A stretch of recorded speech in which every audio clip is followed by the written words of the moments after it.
Hello students, this is Rachna Dikshit from RS Group of Schools, and today we will study history of class 10th. Chapter is the making of a global world, in which our topic is the pre-modern world.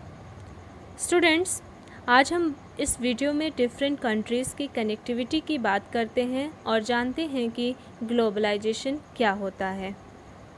Students, जब हम globalisation की बात करते हैं तो ये कोई नया वर्ड नहीं है। इसको हमने कई बार बहुत बार सुना है, न्यूज़पेपर में पढ़ा है, टेलीविज़न में देखा है। तो बेसिकली ग्लोबलाइजेशन होता क्या है? So globalization means the movement of goods, people, capital etcetera from one country to another is known as globalization. यानी यहाँ पर किन किन चीज़ों का मूवमेंट हो रहा है? एक तो गुड्स का हो रहा है, कैपिटल का हो रहा है और पीपल का हो रहा है। इसको हम क्या कहते हैं? ग्लोबलाइजेशन कहते हैं। बट अगर हम देखें तो ये मूवमेंट कहीं ना कहीं या कभी ना कभी तो शुरू हुआ होगा। अगर हम इसकी विस्तृत परिभाषा देखें तो कह सकते हैं कि जब एक राष्ट्र या राष्ट्रों का समूह कारोबारी संबंधी या फिर समान व्यवहार अन्य कंट्रीज़ के साथ करता है तथा इसके साथ ही वो नैतिक समर्थन और पारस्परिक समझ के आधार पर सामाजिक सांस्कृतिक संबंधों का निर्वाह करता है, तो उसे हम क्या कहते हैं? ग्लोबलाइजेशन या फिर वैश्वीकरण कहा जाता है। और ये सिद्धांत जो है वो सार्वभौमिक दृष्टिकोण को दर्शाता है। इससे एक चीज़ और होती है कि ये अगर एक कंट्री दूसरी कंट्री के साथ जो है रिलेशन रखती है तो ये किस चीज़ समर्थन और सहयोग का प्रसार करता है और हमारे नैतिक मूल्यों को भी बढ़ाता है। तो स्टूडेंट्स, ये ग्लोबलाइजेशन या ये मूवमेंट कहीं ना कहीं कभी ना कभी तो शुरू हुआ होगा। तो प्राचीन समय में विभिन्न देशों के बीच व्यापारिक संबंध होते थे। व्यापारिक संबंधों के साथ साथ सांस्कृतिक संबंध भी होते थे, परंतु ये ट्रेड जो है आज की तरह डेवलप नहीं था। तो हम यहाँ पे बात कर रहे हैं एंशिएंट टाइम की। तो वहाँ पर क्या होता था कि इन ancient time travellers, traders, pilgrims, priests travel to places for knowledge, opportunity and spiritual fulfillment। Means लोग यूं ही ट्रैवल नहीं करते थे कि बस घूमना ही उनका पर्पस था। ये ट्रैवल करते थे एक कंट्री से अनदर कंट्री, इसलिए करते थे कि वो अपनी नॉलेज को बढ़ा सकें या फिर अपनी अर्निंग के लिए करते थे या फिर अपने स्पिरिचुअल फुलफिलमेंट के लिए करते थे। और जब ये ट्रैवल करते थे तब ये कैरी करते थे अपने साथ goods, skills, ideas, inventions and diseases with them. Yes, ये बिल्कुल सच है कि जब हम एक दूसरी कंट्री में या एक जगह से दूसरी जगह पर जाते हैं तो हम अपने साथ जो है बहुत सारे वहाँ के कल्चर को भी लाते हैं, वहाँ के रहन सहन, वहाँ हर चीज़ से हम प्रभावित होते हैं। और इसके साथ साथ हम उस एटमॉस्फेयर में जो डिसीज़ेस होती हैं, जो जर्म्स होते हैं, उनको भी हम अपने साथ लेकर के आते हैं। इसके साथ ही लोगों ने स्टार्ट किया ट्रेड करना।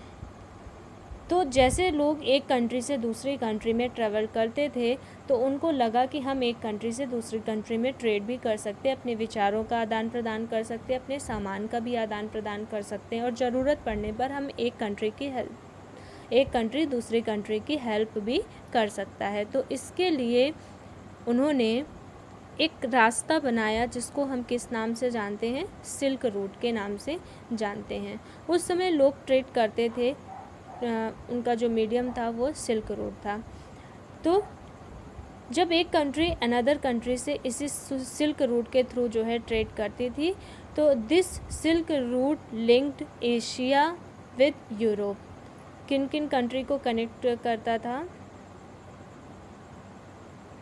ये किस कॉन्टिनेंट को कनेक्ट, ये जो रूट था वो कनेक्ट करता था Asia with Europe and northern Africa.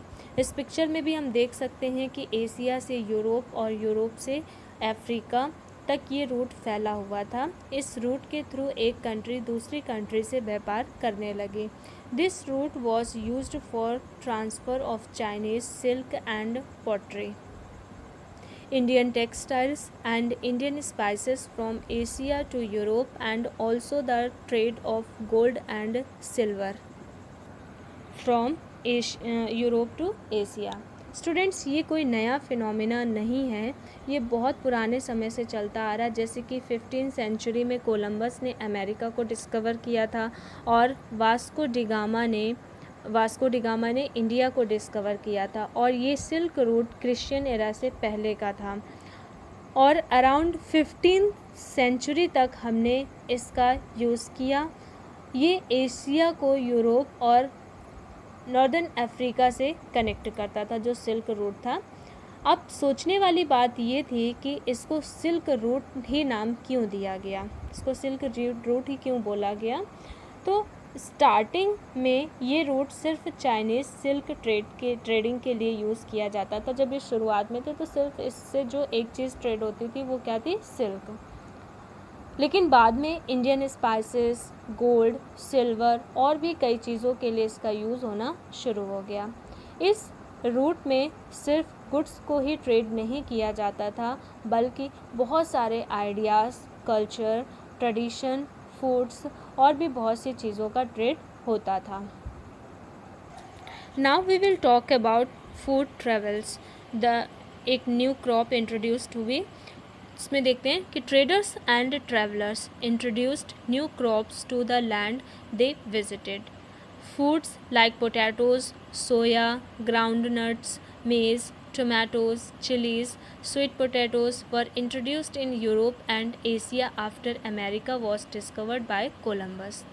Noodles traveled west from China and became एक मशहूर जो है डिश बन गई। Europe's poor began to eat better and live longer after the introduction of potatoes. Around 1 million people died during Great Irish Potato Famine, जो कि कब हुई थी, 1845 से 1849 में हुई थी। इंडिया में 500 ईयर्स पहले पोटैटो थे ही नहीं, क्या आप ये बात जानते हैं? बट जैसे जैसे ट्रैवलर्स और ट्रेड बढ़ा और ये country to country and region to region move हुआ, वैसे इनका जो फूड भी एक्सचेंज होने लगा। इसी को कहते हैं फूड ट्रैवल्स। तो खाने में डिफरेंट वैरायटीज़ हमें एक कंट्री से दूसरी कंट्री के रूट के थ्रू आई। फॉर एग्ज़ाम्पल, हम लोगों को नूडल्स अच्छे लगते हैं, लेकिन ये नूडल्स इंडिया के नहीं हैं। हम ये सब जानते हैं कि ये जो नूडल्स हैं वो इंडिया के नहीं हैं। कहाँ के हैं ये चाइना से आए हैं। इसके अलावा पास्ता अपने नेशन का नहीं है, ये किस नेशन का, अरब नेशन की देन है। Do you know that Ireland population was dependent on potatoes. सिर्फ वहाँ पे पोटैटो ही खाए जाते थे, यही उनकी डाइट थी। बट एक टाइम ऐसा आया जब पोटैटो की क्रॉप फेल हो गई और लोगों के पास खाने के लिए कुछ भी नहीं था, तो हज़ारों लोग स्टारवेशन की वजह से वहाँ पर मर गए। तो ये एक टॉपिक था फूड ट्रैवल्स का। नेक्स्ट टॉपिक है हमारा डिसीज़ एंड ट्रेड। इसमें हम बात करेंगे 15 to 17 सेंचुरी की बात करेंगे।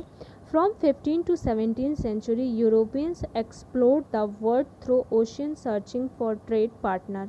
उस समय पुर्तगाल और स्पेन पावरफुल नेशन माने जाते थे। उनके पास स्ट्रॉन्ग आर्मी थी एंड फायर आर्म्स थे। इसके साथ ही उनके पास जर्म्स और वायरसेस भी थे। क्या थे? जर्म्स और वायरस, जिसका यूज़ इन्होंने अमेरिका में किया और इन्होंने अमेरिका में इस वायरस को स्प्रेड करना शुरू कर दिया। फॉर एग्ज़ाम्पल हम एक लेते हैं स्मॉल पॉक्स का।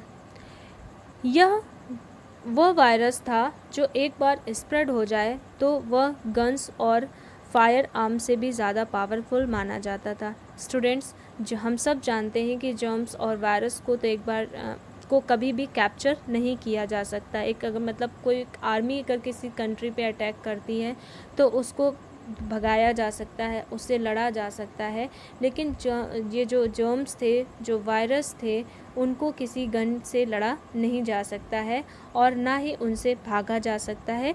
इसलिए अलग अलग कंट्रीज़ इसको यूज़ करते थे एक दूसरी कंट्रीज़ को जीतने के लिए। नेक्स्ट हम बात करते हैं द 19th सेंचुरी की बात करते हैं, जहाँ पर हम 1815 से लेकर 1914 की बात करेंगे। 1914 में हमारा फर्स्ट वर्ल्ड वॉर स्टार्ट हुआ था।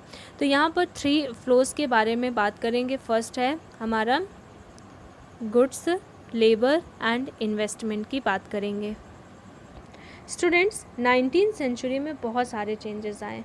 Economic, political, social, cultural and technological factor बहुत सारे interacted in complex ways. It changed the society and reshaped its external relation. इन्होंने क्या किया कि पूरे जो है सेंचुरी में बहुत सारे चेंजेस आए और बहुत सारी चीज़ों को बदल दिया। जिसमें हम सबसे पहले बात करते हैं गुड्स की बात करते हैं। तो गुड्स जो था स्पेशली किसके लिए, क्लोथ एंड वीट के लिए। तो जहाँ पर जैसे जिस कंट्रीज़ को ज़रूरत होती थी तो वहाँ एक कंट्री दूसरी कंट्री को जो है गुड्स, चाहे वो कपड़े हो या फिर खाने का सामान हो, उस एक कंट्री दूसरी कंट्री को भेजने लगी थी। दूसरा था labour, the flow of labour due to migration of people in search of employment. क्या हुआ कि जैसे लेबर, वो लोग जो जिनको वर्क चाहिए था, वो लोग एक कंट्री को छोड़कर दूसरी कंट्री में जाने लगे। थर्ड टॉपिक है इन्वेस्टमेंट। थर्ड नंबर पे हम देखते हैं कि जो पैसा है, पैसे की इन्वेस्टमेंट हो रही है शॉर्ट एंड लॉन्ग टर्म्स में हो रही थी। शॉर्ट टर्म्स का मतलब यहाँ पर ये है कि इन्वेस्टमेंट अगर 1 ईयर के लिए होती है तो उसको हम शॉर्ट टर्म्स कहते हैं, बट अगर कोई इन्वेस्टमेंट 1 ईयर से ज़्यादा के लिए होती है तो उसको लॉन्ग टर्म कहा जाता है। तो स्टूडेंट्स, इन तीनों फॉर्म्स की वजह से सोसाइटी ट्रांसफॉर्म्ड हो गई। जैसा हमने पीछे पढ़ा है, फ्लो ऑफ गुड्स में इंग्लैंड में कॉटन प्रोडक्ट्स जो है फॉर्म्ड होते थे, जिसको इंडिया एक्सपोर्ट किया जाता था। फ्लो ऑफ कैपिटल में जो अमेरिका थी वो रिच नेशन मानी जाती थी, तो वो अपनी मनी को दूसरी कंट्रीज़ में इन्वेस्ट करती थी। एंड फ्लो ऑफ लेबर की बात करें तो यूरोप में एम्प्लॉयमेंट की सर्च में करोड़ों लोगों ने यूरोप को छोड़ दिया और वो अमेरिका में सेटल हो गए और कम पैसों में, कम वेजेस में काम करने के लिए तैयार हो गए। इंडस्ट्रियलाइजेशन एंड पॉपुलेशन ग्रोथ के कारण फूड ग्रेन्स की कीमतें बढ़ गई, तो इसका ट्रेड पर सीधा इम्पैक्ट पड़ा। ब्रिटेन